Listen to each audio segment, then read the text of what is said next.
فاتحہ۔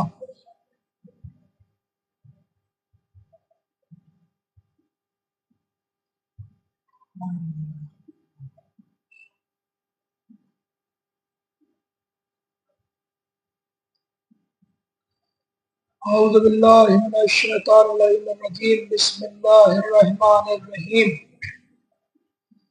الحمدللہ رب العالمین، الصلاۃ والسلام علی اشرف الانبیاء والمرسلین، وخاتم لما سبق لفاتح لمن غلق، المعلن الحق بالحق بالقاسم محمد وعلى أهل بيته الطيبين الطاهرين المعصومين المظلومين الذين أذهب الله عنهم الرجس ويطهرهم تطهيرا، وعلى لعنة الله على أعدائهم وغاصب حقوقهم ومنكر فضائلهم ومصائبهم وشجاعتهم وسخاوتهم وتشعهم أجمعين من الآن إلى قيام يوم الدين. أما بعد، فقد قال سبحانه تبارك وتعالى في محكم قرآن المجيد وفرقانه الحميد وقوله الحق. بسم الله الرحمن الرحيم. وقل تعالوا ندعو أبناءنا وأبناءكم، نساءنا ونساءكم، أنفسنا وأنفسكم، ثم نبتهل فنجعل لعنة الله على الكاذبين. درود پڑھے بر محمد و آل محمد. سامعین مکرم و معظم، برادران ایمانی و بزرگان ملت، ماتم داران آقا حسین علیہ الصلوۃ والسلام، علم بردار آقا ابوالفضل العباس علیہ الصلوۃ والسلام، آپ کے سامنے یہ اشرا مجالس کی 8ویں تقریر منعقد ہو رہی ہے، جس میں ہمارا مسلسل موضوع بحث یہ ہے کہ حدیث قصہ اور اہل بیت کا قصیدہ، جس میں ہم نے حدیث قصہ کے مراحل کو طے کر لیا اور اب ہم اس نتیجے پر پہنچے ہیں کہ جس نے بھی انہیں چھوڑا، تو چھوڑنے کا معاملہ یہ ہوا کہ جس نے چھوڑا اس کا تو بہت نقصان ہوا، لیکن ان پر کوئی حرف نہ آیا۔ جس نے بھی ان کو چھوڑا، ان سے اپنے رخ کو موڑا، دامن کو ان کے چھوڑا، تو تاریخ نے منظر یہ لکھے کہ چھوڑنے والے کا نقصان بہت ہوا لیکن ان کا نقصان نہیں ہوا۔ تو اس کا مطلب یہ ہے کہ زمانے کو جان لینا چاہیے، پہچان لینا چاہیے کہ ان کو چھوڑنے سے ان کا نقصان نہیں ہوتا، چھوڑنے والے کا نقصان ہوتا ہے۔ ان کے در پر آ جانے سے ان کا فائدہ نہیں ہوتا، آنے والے کا فائدہ ہوتا ہے۔ اب آپ کے سامنے کا مدلل بحث ہوئی، ایک دلیلوں کے ساتھ بحث کی۔ اب انشاءاللہ آج اس مراحل میں پہنچا ہوں کہ آج کی کچھ گفتگو کری جائے کہ اب جو آخری میں آغاز ہوا کہ اللہ نے کہا کہ تم اپنے بیٹے لاؤ، اپنے بیٹے لاتے، میرا بھی ان سے کہا کہ کوئی اپنے بیٹے لائیں، تم اپنے بیٹے لاؤ، اور ان سے کہو کہ ہم اپنی گھر کی عورتیں لاتے ہیں، تم اپنی گھر کی عورتیں لاؤ، ہم اپنے نفسوں کو لاتے ہیں، تم اپنے نفسوں کو لاؤ، اور اس کے بعد مل کر مباہلہ کرو۔ اب آپ تاریخ نے یہ منظر بتایا کہ اس کے بعد خالی یہی نہیں کہا بلکہ یہ کہا کہ آؤ اور مباہلہ کریں اور پھر ہم جھوٹوں پر لعنت کریں گے۔ دیکھیے یہاں پر بھی تھوڑا ترجمے میں غائب کرا جاتا ہے، ترجمہ کہا جاتا ہے کہ پھر ہم مل کر جھوٹوں پر لعنت کریں گے۔ یہ ترجمہ نہیں ہے کہ ہم مل کر جھوٹوں پر لعنت کریں گے، بلکہ ترجمہ یہ ہے کہ پھر ہم لعنت کریں گے۔ اس کی وجہ یہ ہے کہ صادقین کو حق حاصل ہے کہ وہ جھوٹوں پر لعنت کریں، جھوٹوں کو حق حاصل نہیں کہ وہ جھوٹوں پر لعنت کریں۔ ایک درود پڑھے بر محمد و آل محمد۔ تو اس کی دلیل ہے کہ یہ بھی ہے اس ترجمے کی کہ نبی نے کہا کہ ہم اپنے بیٹوں کو لاتے ہیں، تم اپنے بیٹوں کو لاؤ، ہم اپنے گھر کی عورتوں کو لاتے ہیں، تم اپنی گھر کی عورتوں کو لاؤ، ہم اپنے نفسوں کو لاتے ہیں، تم اپنے نفسوں کو لاؤ، اور پھر ہم جھوٹوں پر لعنت کریں گے۔ اس کا مقصد یہ ہے، بیان کرنے کا مطلب یہ ہے کہ نبی نے کہا کہ دیکھو صادقین کو حق ہے کہ وہ کاذبین پر لعنت کریں، کاذبین کو حق نہیں ہے کہ وہ کاذبین پر لعنت کریں۔ تو اس کا مطلب مباہلہ میں ایک معیار یہ بھی بنا کہ لعنت صادقین کرتے ہیں، سچے کرتے ہیں، جھوٹے جھوٹوں پر لعنت نہیں کرتے۔ تو ہمارا لعنت کرنا اور ان کا لعنت نہ کرنا اس بات کی دلیل ہے کہ ہم صادقین والے ہیں، وہ کاذبین والے ہیں۔ ایک اور درود پڑھے بر محمد وآلہ۔ اور صداقت نبوی کا کلمہ تو مسلمانوں نے نہیں بلکہ کافروں نے بھی پڑھا، ابو جہل ابو لہب جیسوں نے بھی پڑھا کہ آپ صادق و امین ہیں۔ جب نبی نے، آپ مشہور زمانہ واقعے کی، جب نبی نے کہا کہ بتاؤ ابو جہل ابو لہب سے کہ اگر میں تم سے کہوں کہ اس کے پہاڑ کے پیچھے ایک فوج ہے، فوج آ رہی کہ تم تسلیم کر لو گے؟ کہا ہے عبداللہ کہ بیٹے محمد ہم تسلیم کر لیں گے کہ آپ کہہ رہے ہیں۔ اس کے بعد نبی نے تصدیق فرمائی کہ اگر یہ بتاؤ تم جاؤ اور وہاں جانے کے بعد تمہیں فوج نظر نہ آئے تو تم کیا کہو گے؟ تو انہوں نے کہا کہ عبداللہ کے بیٹے محمد ہم یہی کہیں گے ہم اندھے ہیں لیکن آپ سچے ہیں، ہم اندھے ہیں لیکن آپ سچے ہیں۔ تب آپ خود بتائیے کہ مسلمانوں سے اچھے کافر ہوئے کہ نہیں، کہ نبی کے کہنے پر دیکھا نہیں، غالب نبی نے کہا تو ایک فوج کو تسلیم کر رہے ہیں، اور مسلمان غدیر کے میدان میں علی کو ہاتھوں پر بلند دیکھ رہے ہیں لیکن پھر بھی مولا نہیں مان رہے ہیں۔ بھائی اس سے اچھے تھے کہ وہ ایک پوری فوج کو تسلیم کر رہے ہیں کہ ہاں آپ سچے ہیں۔ یہ الگ بات ہے، ہم آپ کی رسالت کا کلمہ نہیں پڑھتے، آپ کو رسول نہیں مانتے، اس کو خدا نہیں مانتے، ہم کافر ہیں، لیکن ہم یہ مانتے ہیں کہ آپ صادق ہیں۔ جہاں ایک واقعہ یہ ہے تاریخ میں، وہیں ایک واقعہ ہم اور آپ کو تاریخ میں دکھاؤں کہ ایک بار مدینے میں ایک شخص نے نبی کو ناکہ بیچا، نبی نے اس سے رہوار خریدا، اس کو ایک قیمت دے دی۔ اب اس نے قیمت لی اور چلا گیا، اس کے دل میں لالچ پیدا ہوئی کہ جو نبی سے ہمارا سودا ہوا کہ نبی نے ہم سے رہوار خریدا، ناکہ خریدا، ہم نے نبی کو بیچا۔ اب کوئی وہاں پر شاہد تو تھا نہیں، دیکھنے والا تو تھا نہیں کہ ہم گواہی دیتے ہیں کہ نبی نے ناکہ لیا، یا ہم گواہی دیتے ہیں کہ نبی نے تمہیں پیسے دیے۔ تو اس نے فائدہ اٹھا کے یہ کہا کہ ٹھیک ہے ہم کل ایسا کرتے کہ نبی کے پاس جائیں گے اور جا کے ان سے کہیں گے کہ آپ نے جو ہم سے ناکہ لیا اس کی قیمت دی ہے۔ اب تاریخ کا واقعہ دیکھیے، کس کو جھٹلایا جا رہا ہے۔ آئے دوسرے دن نبی کے پاس، یا نبی اللہ وہ جو آپ نے ناکہ لیا ہے میرا خریدا ہے تو آپ اس کی اب قیمت مجھے دے دی۔ تو نبی نے کہا کہ ہم تو قیمت کل ہی تمہیں دے چکے ہیں۔ کہا نہیں آپ نے قیمت کہاں دی تھی؟ نبی نے کہا کہ ہم نے تو کل تمہیں ادا کر دی تھی قیمت۔ تو آپ کے پاس کوئی دلیل کوئی گواہ ہے تو کوئی یہ کہہ سکے کہ آپ نے قیمت دی تھی؟ بھائی ہمارے پاس تو دلیل ہے، وہ حکم دلیل ہے کہ ہم نے آپ کو ناکہ بیچا تو آپ کے پاس میرا ناکہ موجود ہے، لیکن آپ بتائیے کہ آپ نے ہمیں قیمت دی تو ہمارے پاس قیمت کہاں؟ بھائی نوٹ ایک جیسے ہوتے ہیں، سکے جھنکار ایک جیسے ہوتے ہیں، بھائی درہم و دینار ایک ہی جیسے ہوتے ہیں، کوئی نبی کے سکے دیناروں میں درہم و دینار میں اور امت کے درہم و دینار میں فرق تو ہے ہی نہیں۔ بھائی وہی ہے، اگر نبی یہ کہتے کہ ہم نے اتنے دیے ہیں تو وہ یہ بھی کہہ سکتا تھا کہ اتنے تو ہمارے پاس تھے موجود، کہ آپ نے ہمیں فقیر سمجھ رکھا ہے، غریب سمجھ رکھا ہے کہ ہمارے پاس پیسے نہیں ہوں گے، درہم و دینار نہیں ہوں گے۔ تو اب اس نے کہا کہ بھائی ہم تو اپنی جگہ محکم ہے، بھائی ہمارے پاس دلیل ہے کہ ناکہ تھا، وہ آپ کے پاس ہے، سب جانتے کہ یہ ہمارا ناکہ تھا، ہم نے آپ کو بیچ دیا، لیکن آپ کوئی گواہ کوئی دلیل کوئی شاہد کوئی شہادت دینے والا ایسا پیش کریے کہ جو یہ گواہی دے کہ آپ نے یہ قیمت دی ہے۔ تو اب اتنے میں ایک صاحب آئے پہلے نمبر والے، اب دیکھیے میں معیار بتا رہا ہوں، آئے اور آگے انہوں نے کہا کہ یا نبی اللہ کیا بات ہے، خیریت کیوں اس سے بحث چل رہی ہے؟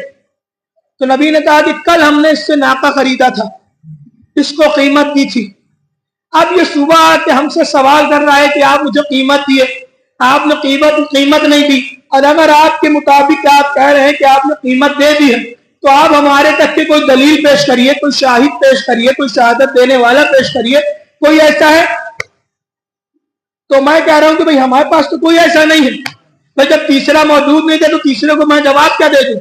یہ تیسرا دلیل ہے یا تیسرا شہادت دینے والا ہے، تیسرا شاہد ہے۔ تب انہوں نے یہ نہیں کہا کہ صاحب کیوں بھائی تم نبی سے بحث کیوں کر رہے ہو، بلکہ انہوں نے پلٹ کے یہ کہا کہ ہاں نبی اللہ صحیح تو کہہ رہا ہے، اگر آپ کے پاس آپ نے قیمت لی ہے تو کوئی دلیل دی ہے، جو بات صحیح کہہ رہا ہے۔ بات ختم ہو گئی، وہاں پر دوسرے صاحب آئے، انہوں نے دیکھا تو انہوں نے بھی یہی کہا کہ یا نبی اللہ کیا بات ہے، کیوں بحث ہو رہی؟ نبی نے بیان کیا پورا ماجرا، پہلے یہاں نبی اللہ صحیح تو کہہ رہا ہے، اگر آپ نے قیمت لی ہی ہے تو کوئی دلیل پیش کریے، نہ کوئی شہادت دینے والا کوئی شاہد پیش کریے۔ پھر تیسرے صاحب آئے، انہوں نے بھی یہی کہا کہ کیا بات ہے، کیوں ایسا ماجرا چل رہا ہے یا نبی اللہ کس بات کی بحث ہو رہی ہے؟ تو انہوں نے کہا، انہوں نے بھی پورا ماجرا بنایا کہ اس نے مجھے ویوہار دیا، میں نے اسے قیمت دیا، یہ دوسرے دن آگے کہہ رہا ہے کہ آپ قیمت دیو، ہم سے گواہ مانگ رہا ہے، شاہد مانگ رہا ہے، شہادت دینے والے کے نام پوچھ رہا ہے۔ تو انہوں نے بھی یہ کہا کہ نبی اللہ یہ صحیح تو کہہ رہے ہیں، آپ بھی کوئی شہادت پیش کریے، کوئی شاہد ہو آپ کی طرف سے، کوئی دلیل ہو، اگر آپ نے قیمت لی تو پھر ڈر کس بات کا، پیش کر دی کسی گواہ کو، پیش کر دی جس کا دل چاہے، تو شہادت دینے والا تو ہوگا بھائی آپ نے لی۔ تو اب اتنے میں علی آئے۔ اب سنیے، اب جیسے ہی مولا علی آئے اور آنے کے بعد کہا یا نبی اللہ کیا بات ہے؟ کہا علی کل اس نے مجھے ناکا بیچا، میں نے اس کو قیمت دے دی، اور اب یہ دوسرے دن سوال کر رہا ہے کہ آپ نے قیمت نہیں دی۔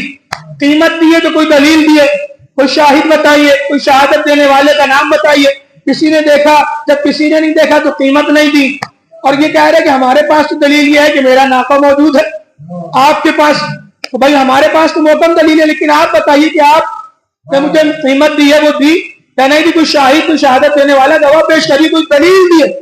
دیکھیے افسوس یہ تھا کہ مسلمان نبی سے دلیل مانگ رہے ہیں، نبی سے دلیل مانگ رہے ہیں۔ اب وہیں پر مولا علی نے معیار بتایا کہ دیکھو معیار ہوتا کیا ہے نبی کا۔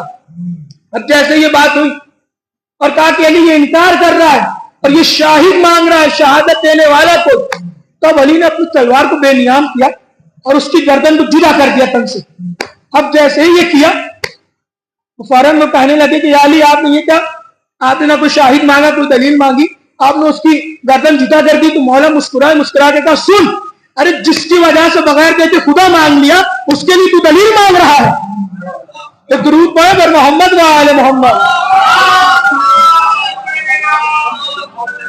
جس کے کہنے سے بغیر دیکھے ہوئے خدا پر ایمان لے آئے، مسلمان ہو گئے، اس سے دلیل مانگ رہے ہیں۔ جب اس نے خدا کا اقرار کروایا، جب وہ اس معاملے میں سچ ہے تو وہ اس معاملے میں بھی سچ ہے۔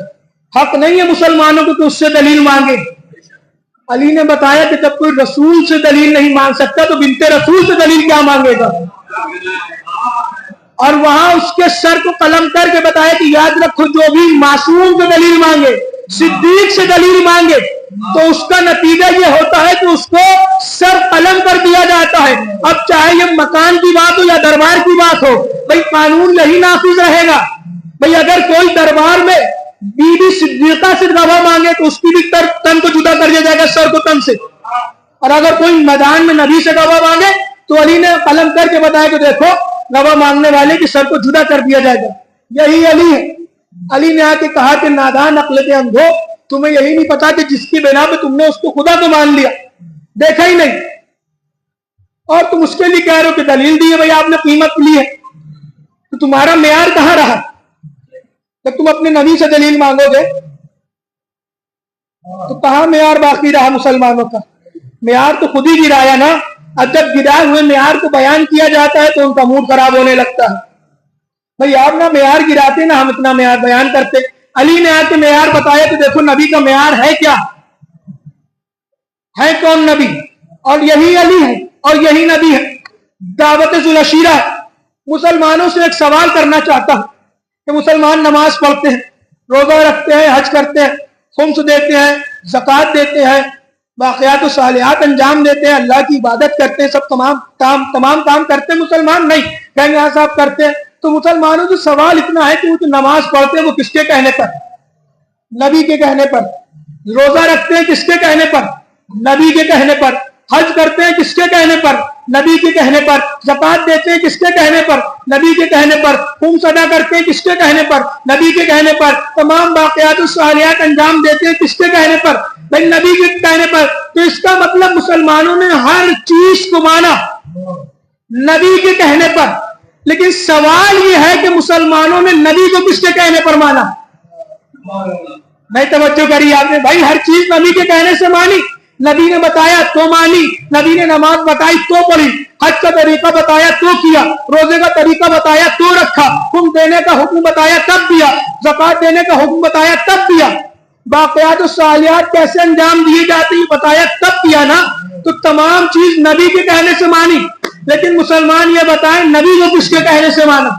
کہ جبرائیل خدا تھے، اللہ نے وحی کری تھی؟ اچھا دیکھیے کوئی فرشتہ آیا تھا، اگر انسان کی زندگی میں ایک بار فرشتہ آتا ہے اور دوبارہ سانس بھی لینے نہیں دیتا ہے تو بتائیں مسلمان کس کے کہنے سے مانا کہ یہ نبی ہے، یہ اللہ کے رسول ہیں؟ کس کے کہنے سے مانا؟ کوئی شاہد، کوئی گواہ ہے مسلمانوں کے پاس؟ کس کے کہنے سے مانا؟ اگر آپ اجازت دیں تو میں بتاؤں کس کے کہنے سے مانا؟ آپ پڑھیے دعوت رسول شیرہ کو، جس میں نبی نے کہا کہ ہم اللہ کی جانب سے بنا ہوئے نبی تمہارے درمیان بھیجے گئے، تمہاری ہدایت کو آئے، اس کا کلمہ پڑھوانے آئے، اپنی رسالت کا اعلان کرنے آئے، اس کی توحید کا اعلان کرنے آئے۔ اگر تم میں سے جو میری اس کام میں مدد کرے گا وہ میرے بعد میرا خلیفہ ہوگا، جانشین ہوگا، میرا وصی ہوگا۔ یہی تو ارشاد فرمایا۔ فریقین نے اس معاملے کو اس واقعے کو لکھا کہ نبی نے کہا کہ جو بھی میری اس کام میں مدد کرے گا، کس کام میں؟ تو اس کام میں کہ جو ان کی گواہی دے کہ ہاں ہم نے آپ کو مانا، ہم نے آپ کو اس کا رسول تسلیم کیا، اس کو اللہ مانا۔ بھائی نبی کہہ رہے ہیں وہ جو اس کام میں مدد کرے گا وہ میرے بعد خلیفہ ہوگا، جانشین ہوگا۔ تاریخ نے لکھا کہ اتنے لوگوں میں کوئی نہ اٹھا، 10 برس کا بچہ اٹھا تھا۔ 3 بار نبی نے سوال کیا، تینوں بار بچہ اٹھا۔ اشہد ان محمد رسول اللہ، اشہد ان محمد رسول اللہ، اشہد ان محمد رسول اللہ، کہ ہم گواہی دیتے ہیں آپ اللہ کے رسول ہیں، ہم گواہی دیتے ہیں آپ اللہ کے رسول ہیں۔ اور تاریخ نے اس بچے کا نام علی مرتضیٰ لکھا ہے، علی لکھا ہے کہ علی تینوں بار اٹھے۔ یا نبی اللہ، یہ ایک بار جب سوال ہو گیا تھا تو یہ 2 بار اور کرنے کی ضرورت کیا تھی؟ تو ہم 3 والوں کو تو 3 بار سوال کر کے بتا رہے ہیں، 3 والوں کو 3 بار سوال کر کے بتایا۔ علی تینوں بار اٹھے، اٹھ کے کہا کہ ہم گواہی دیتے ہیں آپ اللہ کے رسول ہیں، آپ اللہ کے رسول ہیں، آپ اللہ کے رسول ہیں۔ تو مسلمانوں کو تسلیم کرنا پڑے گا کہ ساری چیزیں مانی نبی کے کہنے سے، نبی کو مانا علی کے کہنے سے۔ ایک درود پڑھے پر محمد وآل محمد۔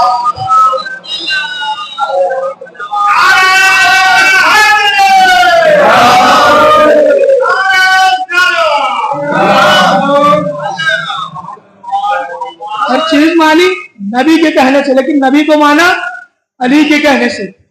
اور کوئی دلیل ہے مسلمانوں کے پاس اس سے محکم تو بیان فرمائے کہ بھائی علی نہیں تو سب سے پہلے کہا کہ ہم گواہی دے رہے ہیں آپ اللہ کے رسول ہیں، کبھی تو مسلمانوں کو پتا چلا کہ یہ اللہ کے رسول ہیں، ورنہ ان میں سے کوئی کھڑا نہ ہو گیا تو یہ نہ کھڑے ہو کے کہتے کہ ہم کہہ رہے ہیں آپ کہیں۔ کہ تاریخ نے لکھا کہ وہ آئے اور کھائے اور چلے گئے۔ تینوں دن یہی معاملہ رہا، 3 دن دعوت تھی، تینوں دن یہی کام ہوا۔ لیکن تیسرے دن حضرت ابو طالب نے کہا تھا میرے بھتیجے دیکھو آج تم پریشان نہ ہو، آج تم اعلان کرنا ہم تمہارے پہلو میں کھڑے ہوں گے۔ اب ایک اعتراض کا جواب پوشیدہ ہے اس کے اندر، ہم تمہارے پہلو میں کھڑے ہوں گے، تم اعتراض کا جواب دینا۔ یہی تو کہا تھا انہی نے، حضرت ابو طالب نے تیسرے دن۔ بھائی یوں 2 دن وہ دروازے پہ کھڑے ہوئے، تیسرے دن انہوں نے کہا کہ جب ان کی یہ نوبت ہے، حالت ہے، تو آج ہم تمہارے پہلو میں کھڑے ہوں گے اور دیکھتے ہیں کہ مجال کس کی کوئی اٹھ کے چلا جائے۔ اللہ اکبر، کیسا مسلمانوں نے کافر بھی بتایا جو اللہ کی توحید کا اعلان کروانے کے لیے آگے بڑھ رہا ہے۔ بھائی کافر وہ ہوتا ہے جو اس کی توحید کا انکار کرے، اس کے رسول کو مانے نہ۔ کافر اسے نہیں کہتے ہیں کہ جو بڑھ بڑھ کر کہے کہ ہاں ہم دعوت رکھیں، تم ان کو بلاؤ اور اس کے بعد اس کی توحید کا کلمہ پڑھاؤ، اپنے کو رسول کا پیغام پہنچاؤ۔ بھائی مسلمان کافر کہہ رہے ہیں حضرت ابو طالب کو، تو کوئی کافر یہ کرتا ہے؟ آپ مسلمانوں کے خیال سے اس بحث کو ملاحظہ فرمائیے۔ کوئی کام کرتے کا سام نہیں کرے، لیکن ابو طالب نے کیا تو تم بلاؤ ہم کھڑے ہیں۔ اچھا دیکھیے، جب ابو جہل کے گریبان میں ہاتھ ڈالا اور اسے بٹھایا تو ابو جہل نے بھی پلٹ کے نہیں کہا ابو طالب تم تو ہم میں سے ہو کافر، تم بھی محمد کا ساتھ دے رہے۔ کہا نہیں کہا، بلکہ خاموش بیٹھ گیا۔ تو بھیا اس کا مطلب یہ ہے کہ یہ ایمان والے تھے، صاحبان ایمان تھے۔ کبھی کافر، بھائی کافر نے کافر نہیں کہا، مسلمان نے کافر کہا۔ یہ معیار بڑھایا اسلام کا کہ اللہ کہہ رہا ہے تو دیکھو جو کافر ہے انہیں مسلمان کرو، لیکن مسلمان کو کافر بتا رہے ہیں، اور اس کو کافر بتا رہے ہیں کہ جس کی گود میں نبی جیسے پروان چڑھے، علی جیسے پروان چڑھے۔ ارے جس کی گود سے پالے علی اور نبی بن جائے اسے ابو طالب کہا جاتا تھا۔ یہ درود پڑھے پر محمد و آل محمد۔ یہاں پر علی نے گواہی دی نا کہ ہم مان کر دیکھیے لوگوں نے القابات حضرت علی کے خوب لوگ چرائے، اپنے آگے استعمال کرے۔ صدیق اکبر بھی بن گئے، فاروق اعظم بھی بن گئے، غنی بھی بن گئے، امیر المؤمنین بھی بن گئے، بڑے بڑے القاب چرا لیے، لیکن ایک القاب ایسا ہے کہ آج تک کوئی چرا نہ پایا۔ آپ پڑھیے تاریخ اور دیکھیے اور سنیے، کوئی یہ نہیں کہے گا کہ ان کا لقب یہ رہا تھا۔ بھائی ہم نے تو کہیں نہیں دیکھا، بڑے بڑے ہم نے لقب دیکھے، امیر المؤمنین جیسے معاویہ کے لیے استعمال ہوا، ان لوگوں کے لیے تمام القابات استعمال ہوئے کہ یہ ہے وہ یہ ہے وہ یہ ہے وہ یہ ہے، اگر علی یہ تو وہ یہ ہے، اگر علی یہ ہے تو وہ یہ ہے، لیکن ایک لقب ایسا کہ کوئی نہیں چرا پایا، کوئی استعمال نہیں کر سکتا، وہ لقب ہے امیر المؤمنین۔ معاف کیجیے گا، امیر المؤمنین نہیں بلکہ وہ لقب ہے امام المتقین۔ سارے لقب لیے گئے لیکن کسی نے یہ نہیں کہا کہ صاحب اگر علی امام المتقین تو یہ فلاں صاحب امام المتقین، کیونکہ ضروری ہے کہ متقی کا امام ہونا ہے اور امام سے پہلے خود متقی ہونا ہے۔ ارے جو خود متقی نہ ہو وہ امام کہاں سے ہوگا متقیوں کا؟ سب لقب چرائے گئے لیکن یہ لقب نہیں۔ اچھا دیکھیے، جب ان کے مقابلے پر حدیثوں کو بنایا گیا، اگر علی یہ ہے تو صاحب یہ ہے۔ مشہور زمانہ حدیث کے نبی نے فرمایا انا مدینۃ العلم وعلی بابھا، کہ ہم شہر علم میں علی اس کا دروازہ ہے۔ اب ابو ہریرہ کی پریکٹس سے ایک حدیث چلی اور انہوں نے کہا کہ اگر علی دروازہ ہے تو فلاں صاحب چھت ہے، فلاں صاحب اس کا پرنالہ ہے۔ یہ ابو ہریرہ کی پریکٹس سے حدیث نکلی۔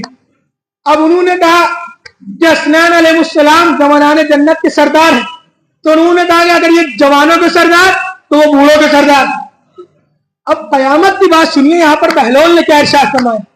اب جیسے یہ بات بہلول کے زمانے میں اچھلی کہ اگر وہ جوانان جنت کے سردار حسنین ہے، حسن اور حسین ہے، جوانوں کے سردار ہے تو وہ بوڑھوں کے سردار ہیں، تو ابو بہلول نے جملہ کہا، وہ کہنے لگے کہ تم نے بھی ان کے مقابلے کے چکر میں محترم بناتے بناتے انسان کو ملعون بنا دیا۔ میں توجہ کری، بہلول جیسے کہہ رہے کہ تم نے ان کے مقابلہ کرنے کے چکر میں محترم کو ملعون بنا دیا۔ اس کی دلیل یہ پیش کری کہ تم یہ بتاؤ جو تم کہہ رہے ہو کہ بوڑھوں کے سردار، تو یہ بتاؤ کہ جنت میں کوئی بوڑھا جائے گا؟ تو نہیں جائے گا۔ کہا جب بوڑھا نہیں ہوگا وہاں سردار کا کیا کام ہوگا؟ اور نہ بوڑھا جائے گا نہ بوڑھوں کے سردار جائیں گے۔ ایک درود برابر محمد و آل محمد۔ اب محترم بناتے بناتے ملعون بنا دیا ان کا مقابلہ کرنے کے چکر میں۔ تو اس کا مطلب یہ بھی بات پتہ چلی کہ جو ان کا مقابلہ کرتا ہے وہ محترم بنے نہ بنے لیکن ملعون بن جاتا ہے۔ اور یہ ابو ہریرہ، دیکھیے میں 2-3 منٹ میں تعارف کروا دوں، مجلس کو تمام کروں۔ ابو ہریرہ وہ راوی ہے ان کا کہ وہاں جیسی آپ کی سکوں کی جھنکار ہوگی اس اعتبار سے حدیث لکھی جائے گی۔ ایک تھیلی ہے ایک پیمانے کی حدیث، 2 تھیلیاں ہیں تو اس سے بڑھ کر حدیث۔ بھائی جیسے درہم و دینار کا وزن بڑھتا جائے گا آپ کی فضیلت اتنی گہری بیان ہوتی چلی جائے گی۔ تو جس کا دل چاہتا تھا وہ آتا تھا اور تھیلیاں رکھتا تھا، جو دل چاہتا تھا وہ بڑھوا کے لے جاتا تھا۔ لیکن مشیت الہی ہوتی ہے، اس کی قدرت ہوتی ہے۔ وہ کہتا ہے کہ یہ بندہ ہے، اس سے یہ نہیں معلوم کہ ہم اس کے خدا ہیں، یہ اپنی حسب حیثیت کام کرتا ہے اور جو ہم کر دیتے ہیں پھر اس کا کوئی رد پیش نہیں کر پاتا۔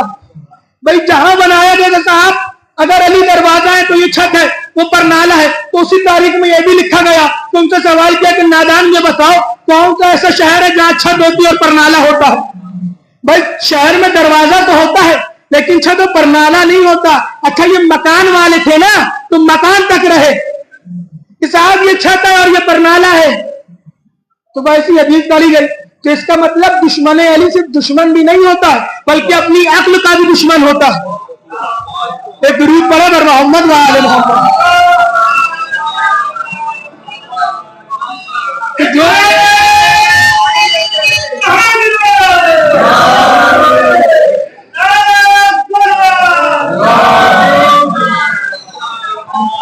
وہ اپنی عقل کا بھی دشمن ہوتا ہے اور یہ بات عقل تسلیم ہی نہیں کرتی۔ اگر آپ سے کوئی کہے صاحب وہ عرب کا جو شہر ہے اس کی چھت پر پانی بھر گیا ہے تو آپ کہیں گے کہ آپ کا دماغ تو ٹھیک ہے، میں کون سا شہر ایسا ہے جہاں چھت ہے اور کون سی چھت ایسی جہاں پانی بھر گیا؟ لیکن یہ بغض علی کا نتیجہ تھا کہ ایسی ایسی حدیثیں لائی گئی کہ جن کو عقل نے بھی تسلیم نہ کیا۔ یہ نتیجہ ہے بغض علی کا۔ بس عزیزان کرام، آج 8 محرم ہے، حضرت عباس کے مصائب بیان ہوتے ہیں۔ کون حضرت عباس؟ آپ کو معلوم ہے کہ جناب زینب کی محبت بہت تھی، اور محبت ایسی تھی کہ جب حضرت عباس کی ولادت ہوئی تو جناب زینب نے گودی میں لیا اور اپنے بھائی کو لے کے بابا کے پاس آئے، مولا علی کے پاس آئے، اور گودی میں لیے ہوئی ہیں شہزادے کو اور کہہ رہی ہیں بابا یہ بتائیے کہ آپ نے میرے اس بھائی کا نام کیا رکھا ہے؟ اب جناب زینب حضرت عباس کی فضیلت جملے ارشاد فرما رہے ہیں، کہنے کہ یہ بتائیے کہ آپ نے میرے بھائی کا نام کیا رکھا؟ تو مولا علی نے فرمایا کہ زینب تمہارے بھائی کا نام ہم نے عباس رکھا ہے۔ اب جیسے یہ سنا کہ بابا نے کہا کہ بھائی کا نام عباس رکھا ہے تو فوراً دیکھو اور ایک جملہ کہا بابا چتون بتا رہی ہے، یہ شعر ہے۔ تو بابا لقب کیا رکھا ہے؟ لقب ابو الفضل العباس۔ کہ بابا یقیناً فضیلت اس کی طرف رجوع کرتی۔ بابا کنیت کیا رکھی ہے؟ قمر بنی ہاشم۔ کہ بابا یقیناً یہ چاندوں میں چاند ہے۔ بابا اور کوئی کنیت رکھی؟ کہاں زینب؟ تو کیا کنیت رکھی ہے بابا؟ کہ زینب عباس کی ایک کنیت ہے سقہ۔ اب جیسے ہی یہ سنا تو رونے لگی اور کہنے لگی بابا یہ کیسی کنیت ہے؟ جب جناب زینب روئی تو مولا علی نے عباس کو لیا، سینے سے لگایا۔ اب تاریخ کے مقتل کی جملے یہ ہے کہ حضرت عباس کے مولا علی نے شانوں کو چومنا شروع کرا اور جلدی جلدی دونوں شانوں کو چومتے جاتے ہیں۔ اتنے میں جناب زینب یہ سامنے کھڑی منظر دیکھ رہی تھی۔ ہوا سے خیمے کا پردہ ہٹا تو ام البنین نے یہ منظر دیکھا کہ میرے والی و وارث عباس کے شانوں کو چوم رہے، وہ بھی اس طریقے سے جلدی جلدی۔ تو فوراً ادھر ام البنین روئی، ادھر زینب روئی، رو کے کہا بھائی تو رو کے کہا کہ بابا یہ کیا ماجرا ہے کہ آپ بھائی کی شانوں کو اس طریقے سے چوم رہے ہیں؟ کہ زینب تمہیں نہیں پتا جو کنیت اس کی سقہ رکھی گئی ہے وہ یوں ہی نہیں رکھی گئی ہے، بلکہ یہ شانیں سقائیت کرتے ہوئے حسین کے بچوں پر فدا ہو جائیں گے۔ وہی عباس آئے، آنے کے بعد اجازت لی۔ امام نے کہا عباس دیکھو اگر تمہیں جنگ کرنا ہی ہے تو پہلے پانی کی سبیل کر دو۔ اعلیٰ تش کی صدائیں بلند ہو رہی ہے خیمے سے۔ عباس آئے، علم اٹھایا، خیمے میں آئے۔ اب محسوس کریے کہ جناب سکینہ نے ننھے ننھے ہاتھوں سے مشیزہ باندھا۔ اب تاریخ بتاتی ہے حضرت عباس جب خیمے سے نکلے تو لکھنے والے راویوں نے مقتل میں یہ لکھا کہ وہ کہتے کہ ہم نے دیکھا جب حضرت عباس خیمے سے نکل رہے تھے تو 7 بار خیمے کا پردہ اٹھتا ہے اور 7 بار گرتا ہے۔ کبھی تو کسی شاعر نے کہا تھا کہ عباس پانی لینے کو دریا پر جاتے ہیں اور سب بچے مل کے خیمے کا پردہ اٹھاتے ہیں۔ سکینہ نے کہا کہ بچوں دیکھو پریشان نہ ہو، پریشان نہ ہو، میرا بابا جو ہے نا، میرا چچا جو ہے نا وہ جا رہا ہے پانی لینے، تم پریشان نہ ہو، اب تمہیں پانی میسر ہو جائے گا۔ دارو یہ جملہ جناب سکینہ نے بچوں سے کہا۔ جناب زینب بیویوں کے پاس آئی اور کہا بہنیں دیکھو زینب ہاتھ جوڑ کے تم سے ایک التماس کرتی ہے کہ زینب نے جو تم سے ردا کا وعدہ کیا تھا نا زینب اب وہ واپس لیتی ہے کیونکہ میرا بھیا عباس جا رہا ہے۔ یہ آئے میدان قتال میں، صحیح کری، فرات کے پاس آئے، مشق بھرا، بھرنے کے بعد پلنگ میں باندھا، باندھنے کے بعد چلے۔ اتنے میں شمرہ معلوم ولد حرام بولا خدا کی لعنت ہو اس پر، یہ کہتا ہے کہ اے سنو کہ اگر ایک بوند بھی پانی چلا گیا خیام حسینی میں تو پھر ہم اس جنگ کو جیت نہیں پائیں گے۔ اتنے میں ایک شکی بڑھا، اس نے پیڑ کا سہارا لیا، حضرت کے دائیں بازو پر وار کیا۔ ایک ملون آگے بڑھا، اس نے پیڑ کا سہارا لیا، حضرت کے بائیں بازو پر وار کیا۔ دونوں بازو قلم ہو گئے، حضرت کے زمین پر آئے۔ اب آپ کو معلوم ہے بازو قلم ہو گئے، حضرت نے علم کو اپنی ران گھوڑے کی ران سے دبایا، خیمے کی جانب تیزی سے چلتے ہیں۔ اب لکھنے والوں نے لکھا کہ جب تک کہ مشق سکینہ پر تیر نہیں لگا تھا رہوار کا رخ خیمے کی جانب تھا، تیزی سے جا رہا تھا، لیکن ایک تیر ایسا قیامت پہ چلا تو مشق سکینہ پر آ کے لگا۔ اب جیسے ہی تیر مشق سکینہ پر لگ رہا تھا اسی اسنا میں ایک تیر اور چلا جو حضرت کی آنکھ پر آ کے لگا۔ اب رہوار خیمے کی جانب نہیں جا رہا بلکہ حضرت نے گھوڑے کو ایل دی، پھر فرات کی جانب موڑ لیا، کیونکہ اس وجہ سے کہ جب اس مقصد کے تحت خیمے میں جا رہا تھا اب وہ مشقی چھپ گئی ہے تو عباس کیا کرے گا؟ تبھی تو کہا تھا کہ آقا دیکھیے میرا لاشا خیمے میں نہ لے جائیے گا۔ آئے شہادت جب ہوئی سرکار کی تو امام تشریف لائے، لانے کے بعد سرہانے بیٹھے، عباس کے سر کو زانو پہ رکھا۔ جملہ محسوس کر سکتے ہیں عباس نے کیا کہا تھا؟